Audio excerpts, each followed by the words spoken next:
The Vanishing Hiker of Yosemite. I've worked as a seasonal ranger in Yosemite for 3 years. Most nights are peaceful, quiet, serene, even beautiful. But one particular night changed how I look at these woods forever. It was late September, and the tourist traffic had died down. I was patrolling near the Mist Trail when I heard a radio call about a missing hiker, a young woman in her 20s who hadn't returned from her solo hike. The sun was already dipping below the mountains, and temperatures would soon plummet. We had to move fast. I drove out to the trailhead and met up with another ranger, Mike. We split up to cover more ground. I took the ridge path, hoping to spot her from above. About 30 minutes into my hike, I noticed something odd. The forest was completely silent. No wind, no insects. Not even the usual crunch of animals in the underbrush, just dead stillness. It was unnerving. Then I saw it, on a narrow stretch of the trail, a lone backpack, neatly placed in the center. It matched the description of the missing girls. I radioed it in, but all I got was static. I walked a few paces forward, calling out for her. That's when I heard it. A whisper, faint, but unmistakable. Help me. I spun around, shining my flashlight into the trees. Nothing. I called out again. No answer, just more whispering, barely audible but surrounding me, like it was coming from the trees themselves. Then I saw her, or what looked like her, standing about 50 feet off the trail, motionless between two trees. She wasn't responding, just staring. I shouted for her to stay where she was, and moved toward her carefully. As I approached, something felt wrong. Her face was pale, almost gray, and her eyes looked off, glassy, vacant. I took another step, and she vanished, just disappeared. No movement, no sound. Gone. I was frozen. That kind of fear. It's primal. Every instinct in my body screamed to run. But I stood still, flashlight scanning wildly. A branch snapped behind me. When I turned, she was there again, closer this time. Same blank stare, same impossible stillness, but her mouth was moving, whispering the same phrase on repeat. Help me. Help me. I bolted. When I made it back to the trailhead, Mike was already there, looking pale.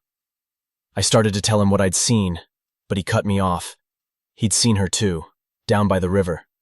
Same description, same behavior, same eerie whisper. The search was called off the next day. Officially, they never found her. But every so often, hikers still report seeing a girl with a gray face, standing silently in the trees, mouthing the words, "Help me." I haven't patrolled that trail since. I've lived near the Great Smoky Mountains my entire life, hiked them as a kid, camped with my family. I always felt safe in these woods until one night last summer, when I discovered there's something else out there, something that watches. It was supposed to be a solo camping trip. I'd done it before. Just me, a tent, a fire, and the sound of the forest. It's how I disconnect. I hiked about 5 miles in and found a secluded spot near an old stream. Set up camp, got a fire going, and watched the stars crawl out over the trees. Around midnight, I started hearing something in the distance. Branches snapping, heavy footfalls. I figured it was a bear at first, but the sound wasn't right. It was slow, deliberate, like it knew exactly where I was. I grabbed my flashlight and scanned the woods, heart pounding. Nothing, but the noise kept circling, always just far enough away that I couldn't see anything. Then something strange happened. The woods fell completely silent. No frogs, no bugs, no breeze. I heard breathing, right behind my tent. I jumped out, shining my light wildly. Again, nothing. Just my fire flickering low. I stayed up the rest of the night, listening, waiting. But whatever it was, it didn't come back. The next morning, I found something that chilled me to my core. Boot prints. Fresh. Heavy.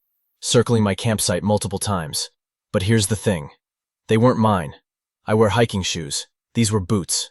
Big ones. And space like whoever made them was tall. Real tall. I packed up immediately and started hiking back. But I had this constant sensation of being followed, like eyes boring into the back of my skull. I stopped multiple times to look behind me. Nothing there.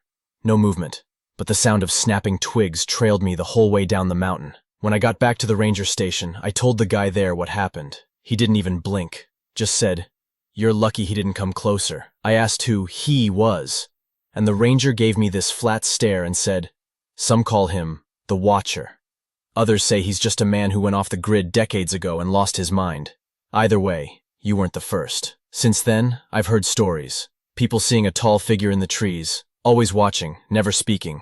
Sometimes hikers go missing. Sometimes their campsites are found with boot prints circling the tents, but no sign of struggle. No bodies. I haven't gone back into the Smokies since. I'm not sure I ever will. The cabin below Zion. I used to volunteer with a wilderness preservation group near Zion National Park. We'd clear trails, maintain signage, basic stuff. Most of the time it was uneventful, until the day we found the old cabin. It wasn't on any map. In fact, the ranger we were working with said no structures should have existed anywhere near the ridge we were hiking. But there it was, nestled deep in a canyon, barely visible from the trail. Weathered wood, half-sunken roof, and an old metal door. I should have ignored it, but curiosity got the better of me. It looked abandoned. Dust coated the windows. No signs of movement. I pushed the door open with my boot. The air inside was rank, earthy, wet, and something else. Like old meat. The interior was pitch black, even though it was the middle of the day. My flashlight barely penetrated the shadows. The walls were lined with strange carvings, symbols I couldn't make sense of. At the back, there was a hatch in the floor. A thick chain had been looped through it, with a rusty padlock hanging open like someone wanted to keep something in, not out. I radioed the others, told them I'd found something weird. No reply. Not static, just silence. When I turned to leave, the door was shut. I don't remember closing it. I reached for the handle, but it wouldn't budge. That's when I heard it. Something breathing under the floor. The hatch creaked. Slowly. I backed up, stumbling into a broken table. Whatever was down there was rising, scratching, pulling itself up. I couldn't breathe. I couldn't move. I just watched as the hatch cracked open, and something pale started to crawl out. It wasn't human. It used to be, maybe. But its skin was stretched too tight over jagged bones, and its eyes were just black pits. It didn't speak. It just clicked. Loud, fast, unnatural clicking. I kicked at the door until it burst open and ran, straight through the brush, slicing my arms on brambles, not stopping once until I hit the trail. I told the ranger what I saw. He didn't question me. He just said, "Don't go back. No matter what you hear. That place, it was sealed for a reason." Later that night, I dreamed of the cabin, of the hatch, and something whispering my name from below. Weeks passed, and I convinced myself it was just stress or hallucination, until I got a package. No return address, just an old, cracked key, and a note that said, "It's still open."